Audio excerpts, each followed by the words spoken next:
പുതിയ ചിത്രങ്ങളുടെ വിശേഷവുമായി എത്തുന്ന ഷോ ഗുരുവിൻ്റെ ഇന്നത്തെ എപ്പിസോഡിലേക്ക് എല്ലാ മാന്യ പ്രേക്ഷകർക്കും ഹൃദയം നിറഞ്ഞ സ്വാഗതം. അജയന് ഉയരം ഒരിക്കലും ഒരു പ്രശ്നമല്ലായിരുന്നു. കാരണം ഉയരത്തിനും അപ്പുറമുള്ള വളർച്ചയായിരുന്നു അദ്ദേഹത്തിൻ്റേത്. ഒരു കലാകാരന് ഇച്ഛാശക്തി മാത്രം മതി ഉയരാൻ എന്ന് തെളിയിച്ച അജയൻ ഇന്ന് തിളങ്ങുന്നത് ഗിന്നസ് പക്രു എന്ന പേരിലാണ്. ഗിന്നസ് പക്രു തൻ്റെ മനസ്സ് തുറക്കുന്നു.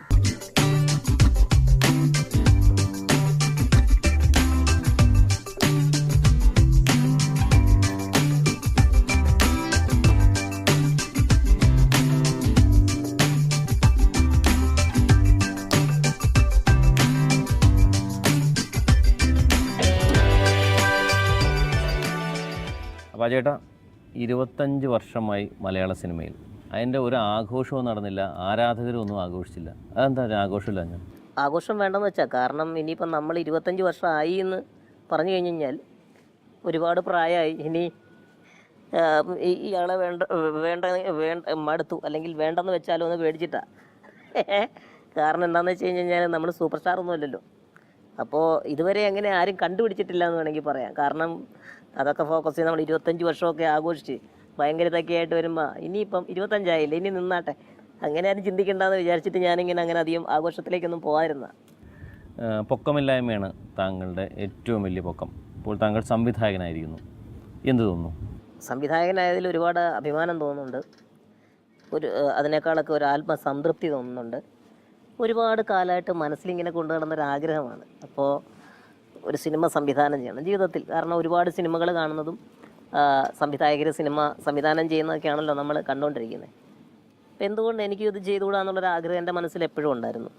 എന്തായാലും അത് ഈ അടുത്ത കാലത്ത് സാധിച്ചു. ആ സിനിമ ഇറങ്ങി, പ്രേക്ഷകരെല്ലാം വളരെ നല്ല രീതിയിൽ തന്നെ എൻ്റെ ചിത്രത്തോട് പ്രതികരിച്ചു. ഒരുപാട് സന്തോഷമുണ്ട്. അപ്പം അജയകുമാറിൽ നിന്നും ഉണ്ടപ്പക്രുവായി, ഉണ്ടപ്പക്രുവിൽ നിന്നും ഗിന്നസ് പക്രുവായി, ജീവിതത്തിൽ വലിയൊരു ഉയർച്ച നേടി എന്ന് താങ്കൾക്ക് തോന്നുന്നുണ്ടോ?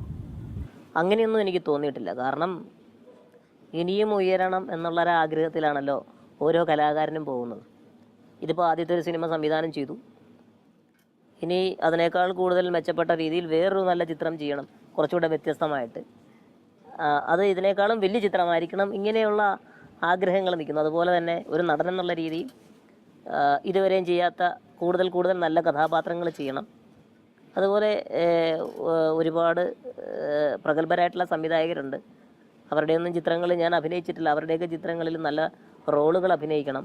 പിന്നെ മറ്റൊരു തരത്തിൽ വേറൊരു ആംഗിളിൽ നോക്കിയാൽ എന്നെപ്പോലെയുള്ള എത്രയോ കലാകാരന്മാരുണ്ട് ഇവിടെ. എന്നേക്കാൾ കഴിവുള്ള പ്രഗത്ഭരായിട്ടുള്ള ആർട്ടിസ്റ്റുകളുണ്ട്. അവരെ വെച്ച് നോക്കുമ്പോൾ എനിക്ക് ഇവിടെ വരെ വരാൻ സാധിച്ചില്ലേ, അങ്ങനെ ചിന്തിക്കുമ്പോൾ എനിക്കൊരു ഒരു ആത്മസംതൃപ്തിയും, അതിന് ഞാൻ ഏറ്റവും കൂടുതൽ ദൈവത്തിന് നന്ദി പറയുകയാണ്. കാരണം അത് ഭാഗ്യമാണ്. അത്തരത്തിലുള്ള ഒരുപാട് ഭാഗ്യങ്ങളുണ്ടായി. അപ്പോൾ അതുകൊണ്ട് ഇങ്ങനെയുള്ള കാര്യങ്ങളൊക്കെ നമുക്ക് ചെയ്യാൻ സാധിച്ചു എന്നുള്ളത് ഓർക്കുമ്പോൾ ഒരു ആത്മസംതൃപ്തിയും തോന്നുന്നുണ്ട്. അജയേട്ടൻ വന്ന ശേഷമാണ് സലീം കുമാർ, ടിനി ടോം എന്നിവർ മലയാള സിനിമയിൽ സജീവമാകുന്നത്. ഇവരോടൊപ്പം താങ്കൾ മിമിക്രി കളിച്ചു കിടന്നൊരു കാലമുണ്ടായിരുന്നു. ഇവരൊക്കെ മിമിക്രിക്കാരാണ് എന്നൊരു വിമർശനം ഉണ്ടായപ്പോഴും അജയേട്ടനൊരു മിമിക്രിക്കാരനാണെന്നുള്ള വിമർശനം ഇതുവരെ ഉണ്ടായിരുന്നില്ല. അതെങ്ങനെ നിലനിർത്താൻ സാധിച്ചു? അവിടെ ഇത് തന്നെ കണ്ണിപ്പെട്ടിട്ടില്ല എന്നുള്ളതായിരിക്കും ഒരു പക്ഷേ. കാരണം നമ്മൾ മിമിക്രി കളിക്കുന്നുണ്ട്. എനിക്ക് തോന്നുന്നത് ഞാൻ ചെയ്തിട്ടുള്ള കഥാപാത്രങ്ങളൊക്കെ എനിക്ക് പറ്റുന്ന തരത്തിലുള്ള കഥാപാത്രങ്ങളാണ് ഞാൻ അവതരിപ്പിച്ചിരിക്കുന്നത്. അതുപോലെ അത്യാവശ്യം നമ്മളെ കൊണ്ട് എടുത്താൽ പൊങ്ങാത്ത തരത്തിലുള്ള അത്ര ഹെവി ആയിട്ടുള്ള ക്യാരക്ടേഴ്സും ഞാൻ ചെയ്തിട്ടുണ്ട്. ഉദാഹരണത്തിന് അത്ഭുത ദ്വീപ്, ഇപ്പോൾ ഈ ചെയ്തിരിക്കുന്ന കുട്ടിയും കോലിലെ എൻ്റെ വിനായകൻ എന്ന് പറയുന്ന കഥാപാത്രവും എനിക്ക് തോന്നുന്നത് ഒരിക്കലും മിമിക്രി എന്ന് പറയുന്ന കലയെ അല്ലെങ്കിൽ ഒരു മിമിക്രി കലാകാരൻ സിനിമ ചെയ്യുമ്പോൾ അതൊരു മിമിക്രിക്കാരനാണ് എന്നുള്ളൊരു കാഴ്ചപ്പാട് തെറ്റാണെന്നുള്ള ഒരു വിശ്വാസത്തിലാണ് ഞാൻ. കാരണം മിമിക്രി എന്ന് പറയുന്നത് അത്ര എളുപ്പമല്ല സ്വായത്തമാക്കാൻ. ഞാനൊരു കഥാപ്രസംഗത്തിൻ്റെ ഒരാളായിരുന്നു, കാതികനായിരുന്നു. ഒരുപാട് കാലം ഞാൻ പ്രൊഫഷണലായിട്ട് കഥ പറഞ്ഞിട്ടുണ്ട്. അത് കഴിഞ്ഞിട്ടാണ് വളരെ യാദൃശ്ചികമായിട്ട് മിമിക്രിയിലേക്ക് വന്നതാണ്. കാരണം അതിൻ്റെ കാരണവും ഈ ജനങ്ങളുടെ ഈ ഒരു താല്പര്യമാണ്. കാരണം മിമിക്രി എവിടെയുണ്ടോ അവിടെ കൂടുതൽ ജനങ്ങൾ വരുന്നു, നമ്മൾ എന്ത് പറഞ്ഞാലും ചിരിക്കുന്നു, ക്ലാപ്പ് ചെയ്യുന്നു, ഭയങ്കര എൻജോയ്മെൻറ്റ്. എനിക്ക് പറ്റിയതും അത്യാവശ്യം തമാശാണെന്ന് മനസ്സിലാക്കിയ സമയത്ത് പിന്നീട് ഞാൻ മിമിക്രിയിൽ വളരെ സജീവമായിട്ട് തന്നെ നിൽക്കുന്നു. കാരണം മിമിക്രി എല്ലാ നടന്മാരും ഒരു കഥാപാത്രത്തെ അവതരിപ്പിക്കുന്നതിനകത്ത് അല്പസ്വല്പം മിമിക്രി ഉണ്ട്, മിമിക്കുണ്ടാവും. ഈ 2.5 അടിയുള്ള താങ്കൾ ഒരു ഹീറോ ചെയ്യുന്ന വേഷങ്ങളാണ് ചെയ്തിട്ടുള്ളത്, അദ്ഭുതദ്വീപിൽ ഉൾപ്പെടെ. എങ്ങനെ കിട്ടിയ ചങ്കൂറ്റം? ചങ്കൂറ്റൻ നമ്മൾ ഈ പറഞ്ഞ പോലെ തന്നെ കലയിലേക്ക് അല്ലെ സിനിമയിലേക്ക് കാലെടുത്ത് വെച്ചപ്പോൾ തന്നെ എൻ്റെ മനസ്സിലുള്ള ഒരു വ്യക്തമായിട്ടുള്ളൊരു കാഴ്ചപ്പാട്, അല്ലെങ്കിൽ ഒരു ഏറ്റവും വലിയൊരു ആഗ്രഹമെന്ന് പറയുന്നത് മറ്റാരും ചെയ്യാത്തത് എനിക്ക് ചെയ്യും. എന്നെപ്പോലുള്ള ഒരുപാട് ആൾക്കാരുണ്ട്, അവർ സിനിമയിലും ഉണ്ട്. അവരൊന്നും ഇതുവരെ ചെയ്തിട്ടില്ലാത്ത തരത്തിലുള്ള കഥാപാത്രങ്ങൾ ചെയ്യണം, ചെയ്ത് കാണിക്കണം. നമ്മുടേതായിട്ടുള്ള ഒരു സ്ഥാനം അല്ലെ മലയാള പ്രേക്ഷകരുടെ മനസ്സിലുണ്ടാക്കണം എന്നുള്ളൊരു അതിയായിട്ടുള്ളൊരു ആഗ്രഹമുണ്ട്. അതിനുവേണ്ടി ഞാൻ ഒരുപാട് പ്രയത്നിച്ചിട്ടുണ്ട്, ഒരുപാട് കഷ്ടപ്പെട്ടിട്ടുണ്ട്. എനിക്ക് തോന്നുന്നത് എൻ്റെ ഒരു ജീവചരിത്രം പോലും, ഞാൻ വളർന്നു വന്ന വഴികളെല്ലാം തന്നെ ഈ പ്രോഗ്രാം കണ്ടുകൊണ്ടിരിക്കുന്ന പ്രേക്ഷകനും അറിയാമെന്നുള്ളതാണ്. അതിനകത്ത് ഈ അവാർഡ് കിട്ടുക അല്ലെങ്കിൽ മറ്റ് അംഗീകാരങ്ങൾ, ഗിന്നസ് വേൾഡ് റെക്കോർഡ് എന്നൊക്കെ പറയുന്നത് രണ്ടാമതാണ്. അപ്പോൾ ഈ ഉയരക്കുറവ് എന്നൊരു കോംപ്ലക്സ് എപ്പോഴെങ്കിലും അജയേട്ടനെ ബാധിച്ചിട്ടുണ്ടോ? കോംപ്ലക്സ് ആയിട്ട് ബാധിച്ചിട്ടില്ല. അതൊരു എന്താ പറയുന്നത്, കുറവ് എപ്പോഴും കുറവാണല്ലോ. പക്ഷേ എന്നെ സംബന്ധിച്ചിടത്തോളം ഈ ഒരു കോംപ്ലക്സ് അല്ല ശരിക്കും പറഞ്ഞാൽ. പലയിടത്തും നമുക്ക് പരിമിതികളുണ്ടാവും, നമ്മൾ ആ പരിമിതിയെ നമ്മൾ അതിജീവിക്കുക എന്നുള്ളതാണ്. ഇപ്പോൾ ഒരു ഉദാഹരണം പറഞ്ഞു കഴിഞ്ഞാൽ, ഇവിടെ നമ്മുടെ മുമ്പിൽ ഒരു സ്വിമ്മിംഗ് പൂളുണ്ട്. ഈ സ്വിമ്മിംഗ് പൂളിലേക്ക് ഞാനെന്ന നായകനെ എടുത്ത് ചാടണം എന്ന് പറഞ്ഞാൽ നടക്കില്ല. ഇപ്പം ലാലേട്ടനാണെങ്കിലോ മമ്മൂക്കയാണെങ്കിലോ അല്ലെങ്കിൽ അത്തരത്തിലുള്ള ഒരു സൂപ്പർ ഹീറോ ആണെങ്കിലും അത് ചെയ്യേണ്ടി വരും. ഇത്തരത്തിലുള്ള പരിമിതികളുണ്ടാവും, അത് നമ്മൾ അവോയ്ഡ് ചെയ്യുക. ഈ ജീവിതത്തിൻ്റെ തുടക്കകാലത്ത് സ്കൂൾ അഡ്മിഷൻ ഉൾപ്പെടെ ഉള്ള പ്രശ്നങ്ങൾ എങ്ങനെയാണ് അതിജീവിക്കാൻ കഴിഞ്ഞത്? ആരാണ് അതിനുള്ള കരുത്ത് നൽകിയത്? കരുത്തെന്ന് പറഞ്ഞാൽ സ്കൂളിൽ പോയി കഴിഞ്ഞപ്പോൾ പിന്നെ പഠിച്ചേ പറ്റുള്ളൂ. കാരണം അത് കഴിഞ്ഞ് കഴിഞ്ഞാൽ ഇനിയിപ്പോൾ അങ്ങോട്ട് പോകണ്ട എന്ന് പറയാൻ പറ്റില്ല. കാരണം അമ്മയുടെ അച്ഛൻ്റെ അമ്മയുടെ ഏറ്റവും വലിയൊരു ആഗ്രഹമാണ് പഠിച്ച് ഞാൻ മിടുക്കനായിട്ട് ഒരു ജോലിയൊക്കെ കിട്ടി, ഏതെങ്കിലും ഒരു ഗവൺമെൻറ് ജോലിക്കാരനായിട്ട് ഇരിക്കുകയാണെങ്കിൽ പിന്നെ അമ്മയ്ക്ക് സമാധാനം. ഇതാണ് അമ്മയുടെ മനസ്സിലുള്ളത്. ഞാനാണെങ്കിൽ എൻ്റെ ലൈഫെന്ന് പറഞ്ഞാൽ നമ്മുടെ ഇത് മുഴുവൻ കലയ്ക്ക് വേണ്ടി ഒഴിഞ്ഞു വെച്ചിരിക്കുക. കലാപരിപാടികൾ ആ സമയത്ത് തന്നെ തുടങ്ങി. സ്കൂളുകളിലെ ക്ലാസ്സുകളുടെ എണ്ണം കുറഞ്ഞു, മിക്കവാറും വന്ന് കിടന്നുറങ്ങുന്നൊരവസ്ഥയും, മാർക്ക് കുറയുക. അപ്പോൾ ടീച്ചേഴ്സ് എന്നെ പിടിച്ചുകൊണ്ട് വന്നിട്ട് മാറ്റിക്കൊണ്ട് നിർത്തിയിട്ട് സ്പെഷ്യൽ ക്ലാസ് നടത്തി. ഒരുപാട് എന്താ പറയുന്നത്, ഇങ്ങനെ ചൂട് കയറ്റി ഒരു തരത്തിൽ SSLC എക്സാം കഴിഞ്ഞു, സ്കൂൾ വിദ്യാഭ്യാസം കഴിഞ്ഞ് കോളേജിലേക്ക് വന്നതോടുകൂടി കളം മാറി. അവിടെ വന്നു കഴിഞ്ഞപ്പോഴത്തേക്കും എന്തോ നമ്മളെ അഴിച്ചു വിട്ട പോലെ, ഒരു സ്വർഗ്ഗലോകത്ത് വന്ന പോലെയായിരുന്നു. പിന്നെ അവിടെ അങ്ങോട്ട് അടിച്ചു പൊളിക്കുകയെന്ന് പറഞ്ഞാൽ ഞാനൊരു ശല്യക്കാരനാണോ? അതല്ല. ഒരു കോളേജ് ക്യാമ്പസിലെ റൊമാൻറ്റിക് ഹീറോ ആണോ? അതല്ല. എന്താ പറയുന്നത്, എല്ലാവർക്കും സ്വീകാര്യനായിട്ടുള്ളൊരു കലാകാരനാണോ? അങ്ങനെ ഒരുപാട് കാര്യങ്ങൾ, നമ്മൾ കൈവെക്കാത്ത മേഖലകളില്ല. ഒരുപക്ഷെ എനിക്ക് തോന്നുന്നു ആദ്യമായിട്ട് ക്യാമറ തിരിച്ച് കൈവച്ചിട്ടുണ്ടോ ഈ കാര്യങ്ങൾ? അത് പറ്റില്ലല്ലോ അവർക്ക്. അതായത് ഒരു ദിവസം ഞാൻ അന്ന് വന്നില്ല, പ്രോഗ്രാം ഉണ്ടായിരുന്നു. പിറ്റേന്ന് ഞാൻ വളരെ കൂളായിട്ട് ക്യാമ്പസിലേക്ക് അങ്ങോട്ട് കയറി ചെല്ലുന്ന സമയത്ത് ഒരു അക്ഷൗഗണിപ്പട വരുന്നത് പോലെ കല്ലും കട്ടയും വമ്പും വടിയായിട്ട് ഒരു ഗ്രൂപ്പ് ഇങ്ങോട്ട് ഓടി വരിക. ഞാൻ ചെന്ന് പെട്ടുകൊടുത്തു ഫ്രണ്ടി. ആരോ കോഴിക്കുഞ്ഞിനെ റാഞ്ചി കൊണ്ട് പരുന്ത് പോകുന്നു. ഇപ്പോഴും എന്നെ രക്ഷപ്പെടുത്തുകയാരെന്ന് എനിക്കറിയില്ല. എടുത്തൊരു മതിലെ വെച്ചേച്ച് അവനങ്ങ് ഓടി ആ പോയ വഴിക്ക്. കാരണം ഒന്ന് നിന്ന് എന്നെ രക്ഷപ്പെടുത്താനുള്ള സമയം കിട്ടിയില്ല. അങ്ങനെയുള്ള ഒരുപാട് കാര്യങ്ങൾ. അതുപോലെ ക്യാമ്പസിൽ അധ്യാപകരുടെ ക്ലാസ്സുകൾ കട്ട് ചെയ്ത് സിനിമയ്ക്ക് പോവുക, കലാപരിപാടികളൊക്കെ നടക്കുന്ന സമയത്ത് എല്ലാ ഐറ്റത്തിനും കയറുക. ബോഡി ബിൽഡിങ്ങിന് വരെ ഞാൻ കയറിയിട്ടുണ്ട്, എണ്ണയൊക്കെ തേച്ച്. എന്തൊരു വൃത്തിയാണെന്ന് ആലോചിക്കുക. ഈ ശാരീരിക പരിമിതിയുള്ള പല കലാകാരന്മാർക്കും പലപ്പോഴും ഈ സഹതാപം പിടിച്ചു പറ്റുന്ന വേഷങ്ങളാണ് കൂടുതലും ലഭിച്ചുകൊണ്ടിരുന്നത്. പക്ഷേ താങ്കൾ വളരെ പോസിറ്റീവായ കഥാപാത്രങ്ങളെയാണ് പലപ്പോഴും തിരഞ്ഞെടുത്തത് അല്ലെങ്കിൽ ലഭിച്ചത്. ഇങ്ങനൊരു ബോധപൂർവമായ ശ്രമം ഉണ്ടായിരുന്നു പോസിറ്റീവ് കഥാപാത്രങ്ങളെ മാത്രം എടുക്കാൻ? ഈ സഹതാപത്തിൻ്റെ ഒരു കുഴപ്പം എന്താണെന്ന് വെച്ച് കഴിഞ്ഞാൽ, അത് നേടിപ്പോയാൽ അതിനധികം ലൈഫ് ഉണ്ടാകും. അംഗീകാരം എന്ന് പറഞ്ഞാൽ അത് കുറച്ചുകൂടി, കാരണം അംഗീകരിപ്പിക്കുകയാണ്. നമ്മുടെ ജീവിതം കൊണ്ട് അല്ലെങ്കിൽ നമ്മുടെ പ്രവൃത്തി കൊണ്ട് മറ്റുള്ളവരെ നമ്മളെ അംഗീകരിക്കുക എന്ന് പറഞ്ഞാൽ അതങ്ങനെ വിട്ടുപോകില്ല. സഹതാപത്തിന് അധികം ആയുസില്ല. കാരണം നമ്മുടെ ജീവിതത്തിൽ നമ്മൾ നടന്നു പോകേണ്ടത് ഈ സമൂഹത്തിലുള്ള എല്ലാ ആരോഗ്യപരമായിട്ട് എല്ലാ ഗുണങ്ങളുമുള്ള ആൾക്കാരോടൊപ്പമാണ്. മനസ്സിലായില്ലേ? അല്ലെങ്കിൽ ഇങ്ങനെയുള്ള ബുദ്ധിമുട്ടുള്ള ആൾക്കാർക്ക് വേണ്ടി ഒരു സമൂഹം ഇവിടെ ഉണ്ടാവണം. ഈ കുറവുകൾ ഒരു കുറവ് അല്ല എന്നാണ് അജയേട്ടൻ പലപ്പോഴും പല വേദിയിലും പറഞ്ഞിട്ടുണ്ട്.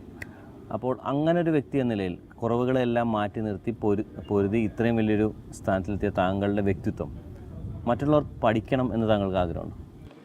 പഠിക്കണം എന്നൊന്നുമല്ല, അങ്ങനത്തെ ഒരു ഇതിലല്ല ഞാൻ മറ്റുള്ളവർക്ക് ഇൻസ്പയർ ആയാൽ വളരെ സന്തോഷമുണ്ട്. ഇപ്പോൾ നമ്മളെപ്പോഴേക്കാൾ കുറച്ച് എന്താ പറയുന്നത്, ഇപ്പോൾ ഒരു 6 അടി പൊക്കമുള്ള, ഒരു 5 അടി 5.5 അടിയൊക്കെയാണ് ഒരു ശരാശരി പൊക്കമെങ്കിൽ, ഒരു 4.5 അടി പൊക്കമുള്ള ആളൊക്കെ ഭയങ്കര വിഷമത്തിലാണ്, ഭയങ്കര കോംപ്ലക്സ്. കാരണം അവനെ കുള്ളാന്നൊക്കെ ആയിരിക്കും ഞാൻ വിളിക്കുന്നത്, സാധാരണക്കാരൻ. അപ്പോൾ അവൻ്റെ മാനസികാവസ്ഥ എന്ന് പറഞ്ഞാൽ എന്താ ചെയ്യുക, കാരണം ലേഡീസ് നോക്കുന്നത് അങ്ങനത്തെ ഒരു അവസ്ഥയിലൊക്കെ വിഷമിച്ച് നിൽക്കുമ്പോഴായിരിക്കും ഒരുപക്ഷെ എവിടെയെങ്കിലും എൻ്റെ ഒരു ഇൻ്റർവ്യൂവിന് ഞാൻ ഭയങ്കര ചിരിച്ച്, അല്ലെങ്കിൽ ഏതെങ്കിലും ഒരു സിനിമയിൽ നമ്മൾ ഇങ്ങനെയൊക്കെ കാണിച്ച് മറ്റേ വിരിഞ്ഞ് വന്നിട്ട് എന്താണെന്നൊക്കെ ചോദിക്കുമ്പോൾ അയാൾക്കൊരു ചെറിയൊരു സ്പാർക്ക് കിട്ടും. കാരണം ഇങ്ങനെയുള്ള ഒരാൾ ഇത്രയും പോസിറ്റീവായിട്ടും വളരെ കൂളായിട്ടും നമ്മുടെ ലൈഫിനെ കാണുമ്പോൾ എനിക്കെന്തുകൊണ്ട് എന്നോട് നേരിട്ട് പലരും പറഞ്ഞിട്ടുണ്ട്, അവർക്കും ഒരു ഇൻസ്പിറേഷനാണ്. ഈ ശരിക്കുള്ള പേര് മാറി ഇപ്പോൾ ഗിന്നസ് പക്രു വരെ, ഈ പേര് മാറിയത് എന്തെങ്കിലും തരത്തിൽ ദോഷം ചെയ്തിട്ടുണ്ടോ അല്ലെങ്കിൽ ഗുണം മാത്രമേ ചെയ്തിട്ടുള്ളൂ? ദോഷം ചെയ്തിട്ടുണ്ടോയെന്ന് ചോദിച്ചാൽ പക്രു എന്ന് പറയുന്നതിനകത്ത് ഒരുപടി ദോഷം കിടപ്പുണ്ട്. അത് ആദ്യകാലത്ത് ഈ അമ്പിളിയമ്മാവിലെ ഈ കഥാപാത്രം സത്യത്തിൽ കുട്ടികൾ അയാളെ കളിയാക്കി വിളിക്കുന്നു. പിന്നീട് ഞാൻ ആ പേരും കൊണ്ട് ഏതാണ്ട് 10-20 വർഷം നടന്നു എന്ന് ആലോചിക്കണം. അപ്പോൾ ആ നടക്കുന്ന സമയത്തൊക്കെ ഒരുപാട് ആളുകൾ, വ്യക്തികൾ എന്നോട് ചോദിച്ചിട്ടുണ്ട്, അങ്ങനെ വിളിക്കാവോ, അതിനത്ര കളിയാക്കലില്ലേ എന്നൊക്കെ. അത് കഴിഞ്ഞ് കല്യാണം കഴിഞ്ഞൊരു 2-3 ദിവസം കഴിഞ്ഞപ്പോൾ എന്നോട് എന്തെങ്കിലുമൊക്കെ സംസാരിക്കാം, കുറച്ചുകൂടെ ധൈര്യമായിട്ടൊക്കെ പറയാം എന്നുള്ള ഒരു ധൈര്യം എൻ്റെ ഭാര്യയ്ക്ക് വന്നപ്പോഴും അവളും എന്നോട് ചോദിച്ചു, എന്തിനാണ് ഈ പേര് കൊണ്ട്, ഇതൊക്കെ ഒന്ന് മാറ്റിക്കൂടാ, നല്ല പേരുണ്ടല്ലോ. അവൾ എന്നെ ഇതുവരെയും അങ്ങനെ ആ ഒരു പേര് പറഞ്ഞിട്ടില്ല, ഉച്ചരിച്ചിട്ടില്ല എന്നുള്ളതാണ്. വായിക്കുമ്പോഴൊക്കെ അവൾ പറയുന്നത് മറ്റേ പേരെന്നാണ് പറയുന്നത്, ഈ പേരിന് പകരം ഇതുവരെയും പറഞ്ഞിട്ടില്ല. അപ്പോൾ അന്നേരം എനിക്ക് തോന്നി അങ്ങനെയുള്ളൊരിതുണ്ടെങ്കിൽ ഇതിനൊന്നൊരു ചെറിയ ചേഞ്ച് വരുത്തി, അങ്ങനെയാണ് ആ പക്കാ കളിയാക്കൽ പേരിൽ നിന്നും ഒരു ചെറിയ ചേഞ്ച് വരുത്തി ഗിന്നസ് വേൾഡ് റെക്കോർഡ് കിട്ടിയപ്പോൾ ഒരു മോഡിഫിക്കേഷനൊക്കെ നടത്തി നമ്മുടെ പ്രിയങ്കരനായ മമ്മൂക്കയാണ് ആദ്യമായിട്ട് ആ സർട്ടിഫിക്കറ്റ് തന്നത്. അപ്പം അംഗീകാരങ്ങളുടെ കാര്യം പറയുമ്പോൾ മലയാളത്തേക്കാൾ കൂടുതൽ തമിഴിലാണ് താങ്കൾ അംഗീകരിച്ചിട്ടുള്ളത്. താങ്കൾ തമിഴ് സൂപ്പർ താരങ്ങളോടൊപ്പം അഭിനയിച്ചു. മലയാളം എന്തുകൊണ്ടായിരിക്കാം താങ്കളെ വേണ്ട വിധം അംഗീകരിക്കാത്തത്, അല്ലെങ്കിൽ അങ്ങനെ അംഗീകരിച്ചിട്ടില്ല എന്ന് താങ്കൾക്ക് തോന്നുന്നുണ്ടോ? ഒരിക്കലുമില്ല. കാരണം മലയാള സിനിമയിൽ അംഗീകാരം എന്ന് പറയുന്നത് നമ്മൾ ഉദ്ദേശിക്കുന്ന അവാർഡുകൾ കൊണ്ടൊക്കെയാണ് എങ്കിൽ, അല്ലെങ്കിൽ ഈ പറഞ്ഞതുപോലെ തന്നെ എല്ലായിടത്തും നമ്മളെ എടുത്തോട് ഇങ്ങനെ എന്താ പറയുന്നത് ഒരു ഭയങ്കരമായിട്ടുള്ള അങ്ങനെയാണെങ്കിൽ എന്നെ അംഗീകരിച്ചിട്ടില്ല. പക്ഷേ അങ്ങനെയല്ല, മലയാള സിനിമയിൽ ഞാൻ ഇത്രയും കാലം ചെറിയ ചെറിയ കഥാപാത്രങ്ങൾ ചെയ്ത് നിൽക്കുന്നു, ഇടയ്ക്ക് വലിയ കഥാപാത്രങ്ങൾ കിട്ടുന്നു. ഇപ്പോൾ ഈ അടുത്ത കാലത്ത് ഞാനൊരു സിനിമ സംവിധാനം ചെയ്തു, കുട്ടിയും കോലും എന്ന് പറയുന്ന ചിത്രം. അതുവരെ കണ്ട് വിജയിപ്പിച്ച ഒരു വിഭാഗം പ്രേക്ഷകരുണ്ട്. പിന്നെ എൻ്റെ മദർ ലാംഗ്വേജാണ് മലയാളം. ഞാൻ ജനിച്ച് വീണ് എൻ്റെ തുടക്കം മുതൽ കലാജീവിതം മുഴുവൻ മലയാളം കണ്ടുകൊണ്ടിരിക്കുകയാണ്. അങ്ങനെ നോക്കുമ്പോൾ ഈ ഒരു അവസ്ഥയിൽ ഇരുന്നുകൊണ്ട് എനിക്ക് ഒരിക്കലും മലയാളം എന്നെ അംഗീകരിച്ചില്ലെന്ന് എനിക്ക് പറയാൻ പറ്റില്ല. ഈ കുട്ടിയും കോലും സ്വന്തമായി അവതരിപ്പിച്ച കഥാപാത്രമാണ്. അപ്പോൾ താങ്കളുടെ മറ്റ് കഥാപാത്രങ്ങളിൽ നിന്നൊരു വ്യത്യസ്തത അതിനകത്ത് കൊണ്ടുവരാൻ ശ്രമിച്ചു? ഉണ്ട്. കാരണം ഞാൻ ഇതുവരെയും ചെയ്തിട്ടില്ലാത്ത തരത്തിലുള്ള ഒരു രീതിയിലാണ് ആ ക്യാരക്ടർ ചെയ്തിരിക്കുന്നത്. അതിനുള്ള അഭിപ്രായങ്ങൾ ഒരുപാട് പോസിറ്റീവായിട്ട് വന്നിട്ടുണ്ട്. കാരണം എന്നിൽ നിന്ന് ഇത് പ്രതീക്ഷിച്ചിട്ടില്ല, അല്ലെങ്കിൽ ഈ ഒരു ഇതിൽ നിന്നിട്ട് ഇത്രയും സ്ട്രോങ് ആയിട്ടുള്ളൊരു ക്യാരക്ടർ, അതാണ് നമ്മൾ പ്രതീക്ഷിക്കുന്നത്. കാരണം അങ്ങനെ പ്രേക്ഷകർ പറയുമ്പോൾ നമുക്ക് ഒരുപാട് സന്തോഷം തോന്നുന്നുണ്ട്. കാരണം നമ്മൾ എന്താണ് ഉദ്ദേശിച്ചത് അതുപോലെ തന്നെ ആ കഥാപാത്രത്തിൻ്റെ ഒരു ബിൽഡപ്പും ഹ്യൂമറാണ്. കാരണം ഇങ്ങനെ ഒരാൾക്ക് അത്രയും ബിൽഡപ്പിൻ്റെ ആവശ്യമില്ല.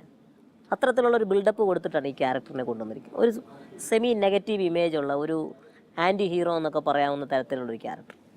ആദ്യ സിനിമയിലൊപ്പം അഭിനയിച്ച ജഗദീഷ് ശ്രീകുമാറിനെ മിസ് ചെയ്യുന്നുണ്ടോ? തീർച്ചയായിട്ടും ഉണ്ട്. കാരണം അമ്പിളിച്ചേട്ടനെ സംബന്ധിച്ചിടത്തോളം എൻ്റെ ഗുരുതുല്യനായ ആളാണ്, വളരെ അടുത്ത ബന്ധമുണ്ട്.